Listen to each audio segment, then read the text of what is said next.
I'm going to show you how to replace a light bulb in a GE microwave. I'm replacing it with one of these AnyRay LED microwave light bulbs. I got the Warm White 3000K. Make sure you unplug the microwave from the outlet. Probably want to open the door. There's 3 screws on top that you got to unscrew.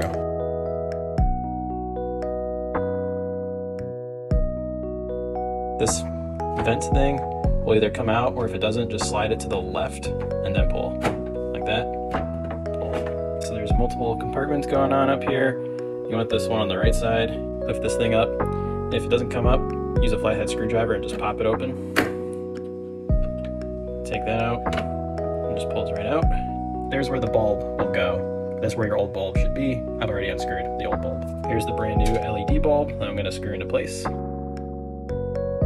All right, then I plug it back in. You can open the microwave, make sure the light bulb works.